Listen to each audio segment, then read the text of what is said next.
Welcome back to the deep dive. Um, there is a very specific, like a very unique kind of anxiety that comes with ending a story. Oh, yeah. And I'm not talking about just finishing a book you're reading or walking out of a movie theater. Yeah? I'm talking about the actual creative act of ending a massive multi-year narrative, the landing. Right, sticking the landing.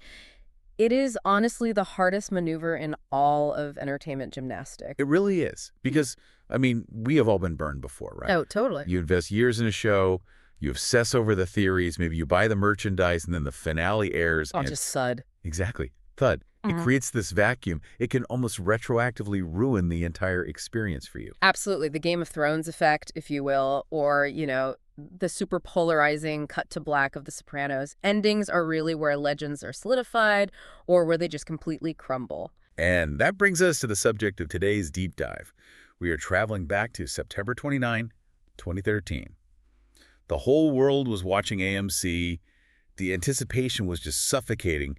We are talking about Felina, the series finale of Breaking Bad. Yeah, and this wasn't just a television episode. This was a massive cultural event. It was the 16th episode of season 5, the 62nd episode overall. And Vince Gilligan, the creator, he had the weight of the entire television world on his shoulders. No pressure. Right. He had to wrap up one of the most dense, morally complex, and honestly scientifically detailed stories ever told. And you had to do it in 55 minutes. Which is an insane constraint when you think about how many loose ends were dangling at that point. So here is our mission for this deep dive. We aren't just going to sit here and recap the plot. If you're listening to this, you've probably seen the episode. Right. Walter White dies. Jesse escapes. Exactly. We want to go underneath the floorboards today. We want to unpack the mechanics of how Gilligan actually pulled this off. We're going to look at the hidden meanings in the title and the music. Specifically, there's a Marty Robbins track that serves as almost the Rosetta Stone for the whole finale. Yes, and we are also going to break down the engineering of that machine gun turret, including the Mythbusters test that proved whether it was actually physically possible. And we'll look at the psychological warfare Walt uses, the production secrets, and the alternate endings that almost happen. Because there is a version of this story where Walt goes full Rambo. Oh, yeah. We will get to that. But let's start at the very beginning.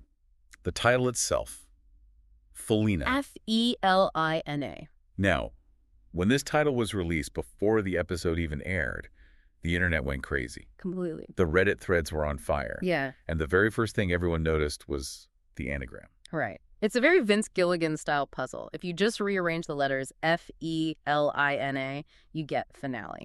It's satisfying. It's neat. It appeals to that part of our brains that just likes order. It does. And there was actually another theory floating around that broke the word down by chemical symbols. Yeah. F for iron, Li for lithium, Na for sodium, blood, meth, and tears. I remember that one. Blood, meth, and tears. It sounds so poetic. It is super poetic, but unfortunately, it's completely incidental. Oh, really? Yeah, the writers confirmed that was absolutely not the intention. The anagram for finale was intentional, but if you stop there, you were actually missing the thematic spine of the entire episode. Because Felina isn't just a word scramble, it's a name. It is. It is a direct reference to the character Felina, though in the song, it's spelled with 2 E's. From the song El Paso by Marty Robbins. That's the old cowboy ballad. My grandfather used to listen to that. It's a classic. And Vince Gilligan didn't just pick it because it sounded cool on the radio. The narrative arc of that song is literally the narrative arc of this episode. It is the exact blueprint. Okay, let's unpack that. Because I think a lot of people know the song exists in the show. Like, we see the cassette tape drop out of the glove box in the Volvo. Right. But they don't realize how closely the lyrics actually match the screen. So the song El Paso tells the story of a cowboy who falls in love with a Mexican girl named Felina. And he's totally obsessed with her. But in a fit of jealousy, he shoots another man. Okay, so immediately we have the parallel to Walt. He falls in love, maybe not with a woman, but with the game, with the empire.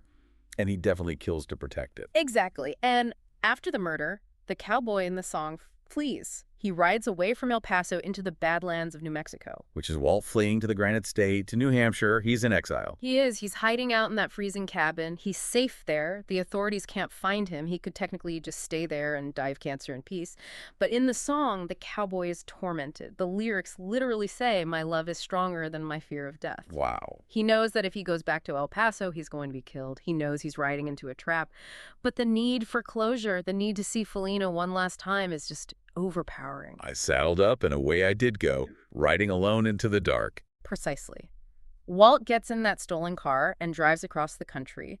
He is riding back to his own personal El Paso, which is Albuquerque, knowing full well this is a one-way trip. Yeah. He isn't planning to escape to a beach in Mexico. He is planning to die. So if the cowboy returns for Felina, who or what is Walt's Felina? And that is the central question that defines the episode. Is Felina his wife, Skylar? Is it his children? Or is Felina the blue meth? Is it the notoriety, the legend of Heisenberg? I feel like the answer actually shifts as the episode goes on. But let's look at his arrival, Act 1. He lands in New Mexico. Okay. He doesn't go to the police, and he doesn't go to his family immediately. He goes straight to the source of his original trauma. Gretchen and Elliot It's Schwartz. the founders of Gray Matter, the billionaires living in that stunning house with all the beige furniture and the abstract art. This scene is so crucial because it closes the loop on Walt's core motivation. Remember that cancer was the catalyst, but the resentment about gray matter. That feeling that he sold his share of $1 billion company for pennies. Yes, that was the fuel. That's what made him so incredibly bitter. So he breaks into their house. And this is a very different Walter White than we've seen in previous seasons. He's not storming in with a gun, screaming at people. He's almost ghostly. He's quiet. He just walks around examining their photos. And when they finally notice him, he doesn't attack them. He uses them. Because he has a problem to solve. He has $9.72 million in cash in the trunk of his car. Literally a barrel of money. But he can't just give it to Skylar or Flynn because the DEA will seize it immediately as proceeds of crime. Right. It's dirty money. So he concocts this genius money laundering scheme on the fly. He forces Gretchen and Elliot to take the money. And the deal is they put it in an irrevocable trust for Walter Jr., who is going by Flynn now, to be given to him on his 18th birthday. But it has to come from them. Exactly. Yeah. It has to look like a charitable donation from his wealthy benefactors. Mm-hmm. You know, the poor son of our fallen friend.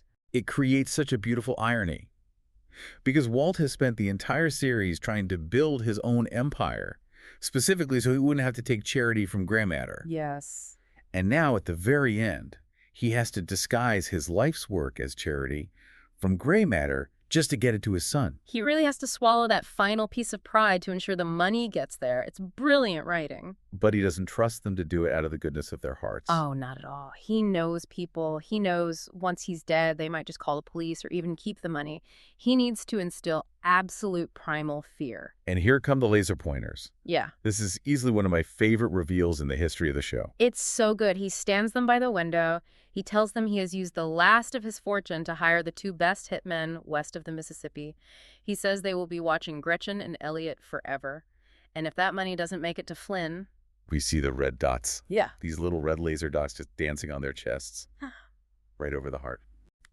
The acting from the actors playing Gretchen and Elliot here is just phenomenal. They are shaking. They are legitimately terrified. They fully believe there are professional snipers out in the bushes. And honestly, I believed it too for a second. When I first watched it, I thought, did he hire Jack's crew? Who did he hire? And then Walt leaves. He gets back in the car. And out of the darkness come Badger and Skinny Pete. The 2 biggest stoners in the Southwest. Holding laser pointers. Basically cat toys. It's funny, but it's also a profound statement on Walt's power at this stage. He doesn't need actual hitmen anymore. He just needs the reputation of Heisenberg. He wields his own legend as a weapon. Exactly. It connects his 2 worlds beautifully. You have the high society world of the Schwartzes and the gritty street world of the meth trade colliding. And this interaction with Badger and Pete provides the most important plot pivot of the episode. Right, because Walt hands them a stack of cash for their trouble. And he asks a question. He asks about the blue stuff. He assumes that with him gone and with Todd taking over the cooks, the product has just become garbage.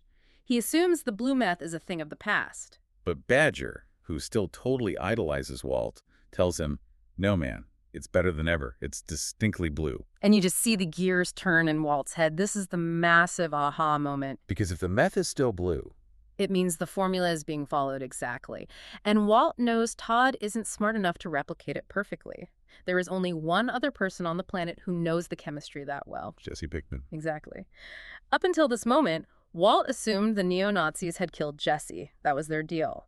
But if the blue meth is flowing, Jesse must be alive, and he must be cooking. So does Walt think Jesse is a partner here? Or does he realize he's a slave?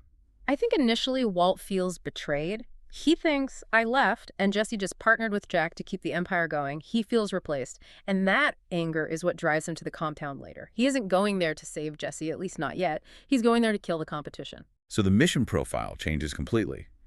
He secured the money for his family. Now he has to secure his legacy. But first, he has to say goodbye. The scene with Skylar. This scene hurts. It takes place in their old kitchen, or rather, the grim little apartment Skylar is living in now. She's working as a taxi dispatcher. She's chain smoking. She just looks broken. And the cinematography here is incredibly stark. There is a physical column in the room that blocks the view between Walt and Skylar for part of the shot. It perfectly visualizes the wall that has been built between them over the years. Skylar's terrified he's going to hurt her or bring the police down on her, and she totally expects the same old speech. She says, if you tell me one more time that you did this for the family. And he interrupts her, and he says the words we have literally been waiting 5 seasons to hear. I did it for me. I liked it. I was good at it. And I was alive. Why does this confession matter so much? Because we as the audience knew it, didn't we? We knew it, but Walt never admitted it to himself or to her. He always hid behind the shield of being the provider. Every single murder, every lie, poisoning Brock, it was all justified because a man provides. By stripping that lie away, he is finally just being honest. It's pure validation for Skylar. You can almost see her exhale in that moment. She isn't crazy, he was a monster, and he's finally admitting it to her face. It's really the only gift he can give her emotionally. But he also gives her a very practical gift. The lottery ticket. Right, the ticket with the coordinates. He tells her that the ticket contains the exact GPS location of Hank and Steve Gomez's bodies. Which is pretty morbid, but highly valuable. In the legal world, it's incredible currency. He tells her to trade the bodies for a deal with the prosecutor. He says, I give you the bodies, you give me immunity. It ensures that Skylar won't go to prison for being his accomplice. He cleans up the legal mess he made for her. It's a very practical form of love. It's not a hug, it's a plea bargain strategy. Which is quintessentially Walter White. And then the goodbye to the kids. He watches Holly sleep. He watches Flynn get off the school bus from a distance. He knows he can't approach them. That distance is just heartbreaking. He is a ghost to them now. If he walks up to Flynn, Flynn will just scream for the police. He has to love them from the shadows. So he settled the money. He settled the truth with Skylar. Now we move to the final act, the revenge. And this is where the show leans hard into the science aspect of things. The trunt gun, the M60. The M60 machine gun. It's a belt-fed 7.6 2mm weapon of war. We saw him buy it in the flash forward way back at the start of season 5. We saw him retrieve it. But what he actually does with it, that's the engineering marvel. Because he doesn't just plan to walk in shooting like Scarface. No, he's too weak for that. He's dying of cancer. He can barely lift the gun, let alone manage the incredible recoil. So he builds a robot. The literal robot. Essentially, yes. He mounts the gun on a pivoting turret inside the trunk of his Cadillac. He connects it to a high-torque motor, likely a garage door opener mechanism, and he wires the trigger servo to the car's remote keyless entry system. So when he presses the unlock button on his keychain, the motor spins the gun back and forth on an axis, and the solenoid pulls the trigger. It just sweeps the entire area behind the trunk at waist height. Now, I have to ask, Yeah. because you're the expert here. Is this real? Could you actually build this in real life, or is this just pure Hollywood magic? It sounds totally absurd, right? But the team at Mythbusters, Adam Savage and Jamie Hyneman, actually dedicated a whole episode to testing this specific Breaking Bad finale setup. And what was the verdict? They built it. They used the same car model, the same gun, the same rudimentary materials Walt would have had access to, and they tested it on a firing range with wooden cutouts representing the Nazis. Did it actually work? It worked terrifyingly well. The final verdict was plausible. The gun swept back and forth and completely decimated the targets. The only caveat they found was that the M60 fires very fast, about 500 to 600 rounds per minute, so a standard ammo belt might only last 10 to 15 seconds. No, you don't have a long time. It's just a short burst. Right, it's a room clearer. You have one shot to wipe everyone out. And that's exactly how Walt ends up using it. But before he gets to the compound, he has one more loose end to tie up. Lydia Rodarta Quayle. The corporate face of the operation, the woman who is completely obsessed with stevia. He meets her at the coffee shop. Todd is there too. Walt plays the part of the defeated man again. He looks totally disheveled. He offers them a new formula for methylamine-free meth. He says he's broke. And it's all a ruse just to get close to their table. He knows Lydia's routine perfectly. She sits down, she orders chamomile tea with soy milk, and she always asks for stevia. And while they're dismissing him, telling him to just get lost, We see the single packet of stevia on the table, the only one left in the bowl. which he planted. Which contains the ricin. That vial of ricin has been a Chekhov's gun since Union 2. We've been waiting for someone to eat that poison for years. Tuco almost ate it. Gus almost ate it. Finally, Lydia eats it. It's such a quiet kill. He doesn't even watch her die. He just walks away. He confirms it later. In that phone call to Todd's phone, Lydia answers looking super sick in bed, and Walt just coldly says, "I slipped it into that stevia crap you're always drinking." Goodbye, Lydia. Ice cold. It really shows his commitment to a totally clean slate. No one who knows the business is allowed to survive. Which brings us to the neo-Nazi compound. Jack Welker's clubhouse. Walt pulls the car up. And notice how he parks. He doesn't pull into a spot. He pulls parallel to the building, specifically angling the trunk towards the clubhouse wall. He's aiming the car. Exactly. He gets out. He's frisked immediately. They take his wallet, and crucially, they take his keys. This is the massive tension point. Jack throws the keys on the pool table. They are completely out of Walt's reach. If he can't get to those keys, the entire plan fails. And Jack is not in a listening mood. He just orders his men to take Walt out back and put a bullet in his head. Walt is desperate here. He's shouting, and he uses the only leverage he has left. He attacks Jack's ego. He shouts, "You owe me. You said you'd kill Jesse Pinkman. Instead, you partnered with him. You're partners with a rat."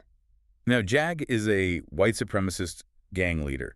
His reputation in that world is everything. The idea that he is business partners with a snitch, he absolutely can't let that stand. It insults his twisted code. So, to prove Walt wrong, Jack stops the execution. He says, "Bring him up." He wants to show Walt that Jesse isn't a partner, he's a slave. And when they bring Jesse in, It is honestly one of the most disturbing images in the entire show. Jesse has long hair, terrible scars on his face, he's in chains, he looks like a completely broken animal. Walt looks at him, and you can see the anger just drain out of Walt's face. He came there thinking Jesse was a rich partner. He sees that Jesse is a torture victim. And in that split second, the plan changes. Walt dives at Jesse, he tackles him to the floor. Jack thinks they are fighting. He yells, "Get him off him." But Walt is actually shielding him. He pins Jesse to the ground, covering his body. And as he hits the floor, he grabs the keys off the pool table. And presses the button. The trunk pops open, the mechanism whirs to life, and the M60 just unleashes hell. The sound design here is incredible. It's totally deafening. The bullets rip through the wall like it's made of paper. It's not a precision strike at all. It's a lawnmower. It shreds the clubhouse. Glass is shattering, wood is splintering. The Nazis are literally dancing as the heavy rounds hit them. And because Walt and Jesse are on the floor. The kill zone is exactly at waist height. The bullets fly right over their heads. And then the firing stops. Silence. The room is destroyed. Everyone is dead. Except Todd. Todd crawls out from behind cover. He looks out the shattered window at the car and says, "Mr. White." He's almost impressed by the ingenuity. And this is Jesse's moment. Jesse, who has been brutally tortured by Todd for months, who was forced to watch Todd kill Andrea. Jesse just screams. He wraps the chain of his handcuffs around Todd's neck, and he strangles him. It is visceral. He snaps his neck. It is pure poetic justice. The very chains that Todd used to enslave Jesse become the weapon Jesse uses to kill him. It's the ultimate reclamation of power. And then there's Jack. Jack is wounded. He's sitting slumped against the wall. He grabs a cigarette. He tries to play his final ace. He says, "You want your money, you pull that trigger, you'll never find it." This directly paralyzed the death of Hank. Remember, Hank looked Jack in the eye and said, "Do what you're gonna do." He didn't beg. Jack begs. He tries to buy his life. And Walt. Walt shoots him mid-sentence. Boom. He doesn't care at the money anymore. The barrels in the desert, they don't matter. He just wants it finished. So now the room is quiet. It's just Walt and Jesse. The father and the son, the master and the student. Walt kicks the gun over to Jesse. He stands up and spreads his arms. He offers himself. He says, "Do it. You want this." Does Jesse want it? I think every fiber of his being wants to kill Walt. Walt completely ruined his life. But then Jesse looks down. He sees the blood on Walt's side. Walt was hit. A stray bullet from his own machine gun caught him in the abdomen. He's dying. And Jesse realizes the game. If he shoots Walt, he is doing what Walt wants. He is giving Walt the suicide by cop ending. He is following orders one last time. So he drops the gun. Do it yourself. That line, it honestly gives me chills every time. It is Jesse finally breaking the spell. He refuses to be Walt's tool anymore. He refuses to give Walt the twisted satisfaction of being punished by him. He actively chooses to walk away. And we get that final look between them. Just a nod. A silent acknowledgement. Goodbye. Jesse gets in the El Camino, Todd's car, and he smashes through the fence. And the reaction shot on his face. He's screaming, he's crying, he's laughing. It's total hysteria. It's the release of months of physical and psychological torture. He is finally free. Now, I know the story continues for Jesse in the movie El Camino, which came out in 2019. Does that change how you view this final moment? It definitely adds context. In the finale, his escape is slightly ambiguous. Is he really free, or is he just going to get caught by the cops 5 miles down the road? El Camino confirms that he does actually get away. He makes it to Alaska. He finds peace. So looking back at Felina, that scream is truly a scream of survival. But the camera doesn't follow Jesse into the night. It stays with Walt. Right, and the music swells. Baby Blue by Badfinger. A song choice that apparently Vince Gilligan had to really fight for. He did. The music supervisors originally wanted something else, something maybe more ambient, but Gilligan was totally adamant. And when you actually hear the lyrics, guess I got what I deserve, the special love I have for you, my baby blue. It completely reframes the entire show as a twisted love story, not between a man and his wife, but between a man and his creation. Exactly. Walt walks through the Nazis' meth lab. He isn't looking for a way out or trying to bandage his wound. He's admiring the equipment. He pats a stainless steel tank almost affectionately. He checks the pressure gauge. He's home. He is. He's in a lab. The one place where he was a true genius.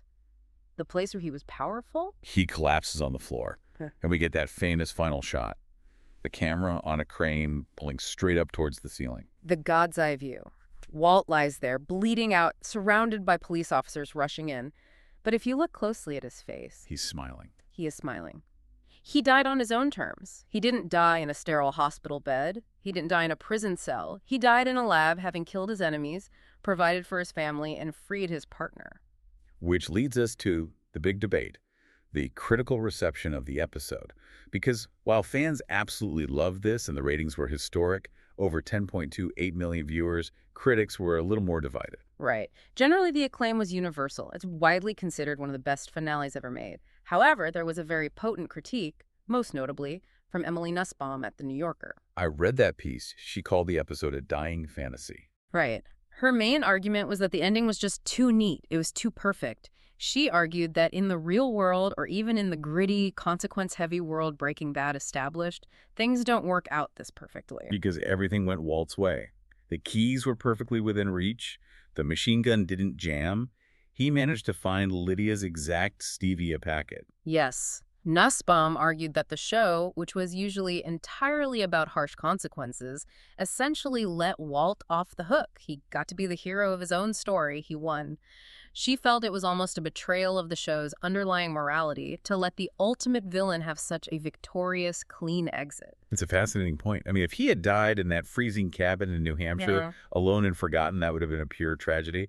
But dying in the lab, that's a triumph. Exactly. And I think that specific tensions is what makes it endure. Is it a happy ending?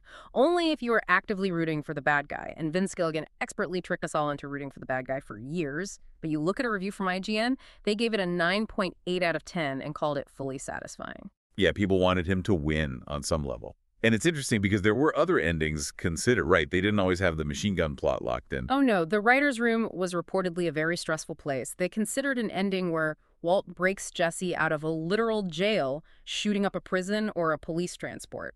Which feels a bit too action movie for Breaking Bad. Completely agreed.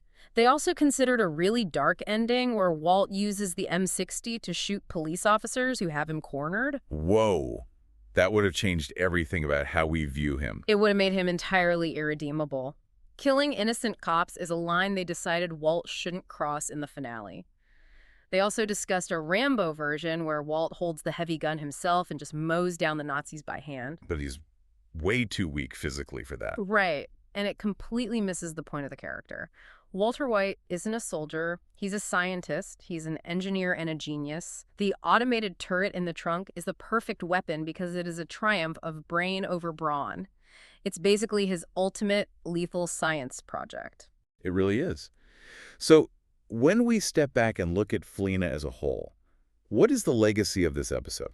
It's the gold standard. You see shows like Better Call Saul, the spin-off, having to live up to it. You see every prestige drama series finale being constantly compared to it. It proved that you can answer the questions, close all the loops, and still genuinely surprise the audience.